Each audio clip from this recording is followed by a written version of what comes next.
tie the two together, hockey and ironworking.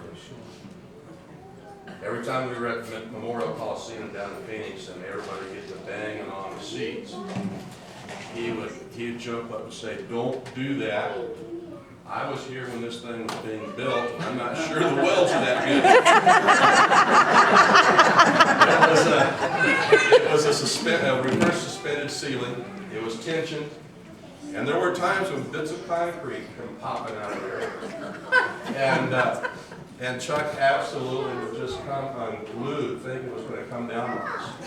And It eventually and did. so that's what I remember about his ironworking days, is that old Memorial Coliseum. But I forgot one story that was really dear to our hearts, is that my wife and I, we got married in March of '75, and by September of '75, I was moving her to Alberta, Canada, at the ripe young age of 18. And first time she'd ever been out of the state. Well, we had a caravan of a 24-foot U-Haul, the old one that couldn't go past 50 miles an hour, towing a little mini pickup that had the old bumpers, the old setups that you put the hook to the front bumper. And she was driving our Mustang behind. Well, we got started late. We had some problems in Las Vegas. We were going to Utah late that night. In Ogden, we went over some railroad tracks, and that bumper fell off the truck. Oh. And all it was holding was one chain. So we're in Utah at this motel. Luckily, it was only a couple of blocks away.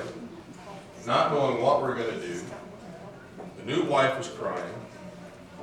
And I'm just going, I really don't want to call my dad, but I had to. So I called my dad and said, "Dad, here's the problem. I don't know anybody."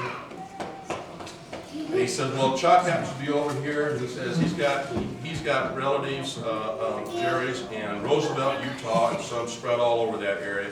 Let us get back to you. Okay. Nicholas. I'd forgotten to give him the phone number of the motel that we were at.